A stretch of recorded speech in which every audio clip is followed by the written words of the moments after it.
not, that he's got 2 children, and that his dad is helping him out and things like that. So this is the context that is given. And in there we pick up somehow something bad has happened on earth.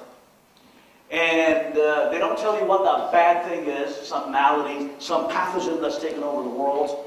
David, I just met David here in front. And taken over the world. And all we have on earth is corn and corn and corn and corn. Nothing but corn. There's nothing else available. And so in the movie, you find out that the children, Matthew McConaughey as the character's children, are having some issues. He goes to a parent-teacher conference, and he's talking to the teacher, and et cetera, et cetera. And in that, there's a little bit of a line in there that says what has happened is the world doesn't need any more engineers. Pardon me, engineers. There's one engineer sitting right here. And we didn't run out of planes and television sets. We ran out of food. That's the context. And so Matthew McConaughey is called back by NASA to go find another world that would be just like Earth. You know, just the right kind of conditions to be able to grow food. And figure out how to get humanity off of Earth that is dying to this planet. And so, it's a really cool movie. The best part is, he's got to travel light years out, and he goes through these wormholes. And wormholes, they're going to take in physics, know about.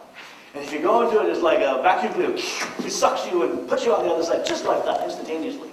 So you don't have to spend the light years. And light travels at 186,000 miles per second, so you can imagine how each light year, how many miles you got to go.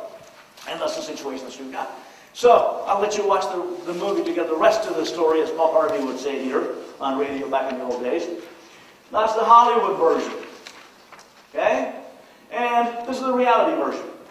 And as you know, NASA, particularly, and the other space agencies have been trying to figure out, is there some other world out there that would look like Earth? And are there organisms out there that look like we do, or look like, or critters on Earth, etc. And, well, the good news is Kepler, this is a little bitty, as big as a Volkswagen Bug type of a vehicle, space vehicle, that's been going really fast. It goes at like 55,000 miles per hour or something like that. It's been going to the far reaches of the interstellar space. And along the way, it has found a whole bunch of planets and planetary systems and things like that.